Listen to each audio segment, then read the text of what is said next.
These are some sequences I do with E minor scale. I have some students doing E minor in the 3 forms. First they block out their tunnels. The tunnels are the fingers through which the thumb passes, and in E minor you have a 2-3 tunnel on the right, thumb coming through, and a 2-3-4 tunnel, the longer one, thumb coming through. So you need to know where the tunnels are and where the thumbs come through, of course. So if you're in E minor natural, you'd have thumb, E, 2-3 tunnel, F sharp G, 2-3, thumb, 2-3-4, thumb, 2-3, thumb, 2-3-4, etc. What you can do too is when you're playing the 2-3-4 tunnel, you don't have to hold on to 2-3-4 until your thumb comes under. You can play 2-3-4, get the geography and the feel of it, then release gently 2-3 and have your transitional finger 4-1-2, which you focus on. Especially with 2-3-4, you don't want to get any stress on the ligaments there. The main thing is to block it first, and then you can ease off on the fingers that are not transitioning around the thumb.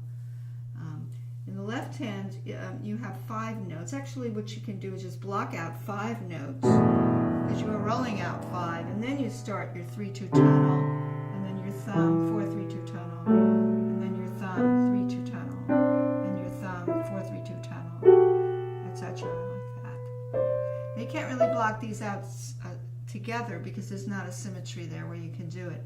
There is a symmetry where you go in contrary motion, where your thumbs could say be on middle E, left hand thumb in front of right, and you play the thumbs together, then the 2-3s play together, and the thumbs come under, not on the same note, but they are traveling through shorter and longer tunnels at the same time. You do have to remember that there's a sharp where it occurs, the F sharp.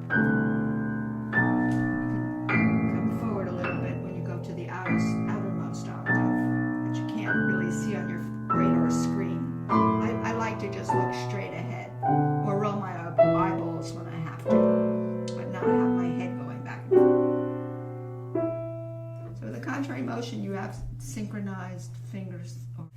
While this is 2-3, this is 2-3. Actually, they're the same fingers at the same time, actually, but they're going in opposite directions. You could also do rhythms, or you could do this quickly. When you want to get speed, you want to kind of be able to just feel your way through the clumps, the tunnels, and the thumbs. You don't have to really look at your hands, you really have to feel. You can look if you want, as long as your head's not bobbing back and forth.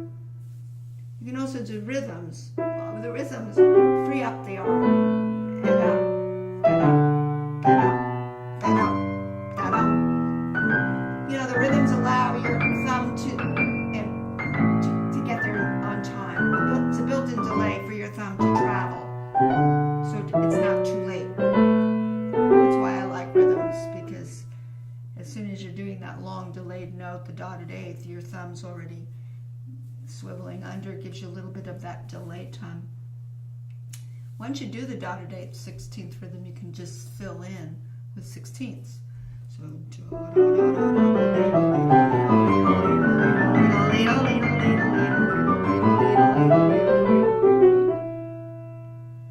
you don't really have to look. If you have to look, go ahead and do it, but don't let it get you crazy with the head bobbing again. Once you do that, you can go into staccato. You could snip that very legato into staccato. So let's say you do,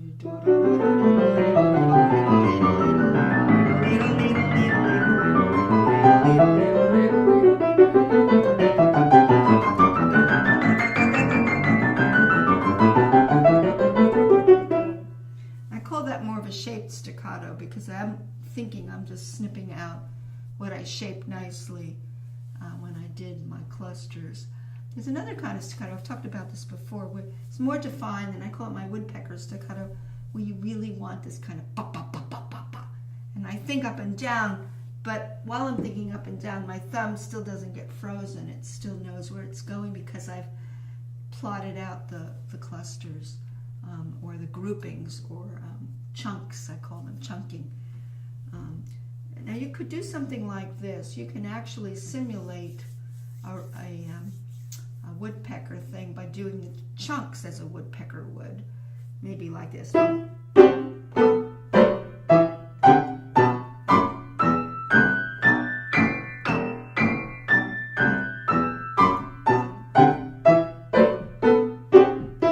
That's different than, you know, when I had this kind of wavy motion when I did this. So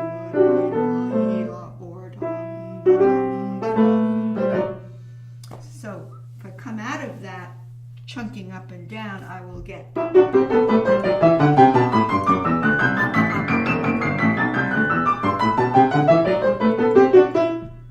that business. It's a different sound. That's a different kind of staccato. And you could also do the baby woodpecker, which is also thinking this way. And you can think of the woodpecker, how he knows that one spot, you know, on the bark, and it keeps, you can hear the precision of the articulated sound that the woodpecker makes. If you want to do a soft one, you don't feel as heavy in your arms, but you never feel disconnected. And the disconnection comes when the thumb is, in my opinion, when the thumb doesn't know its rhythm of coming under the tunnels. That's something you just got to rehearse in muscle memory. So if you do it, let's do a loud one into a soft one. So first the woodpecker loud would be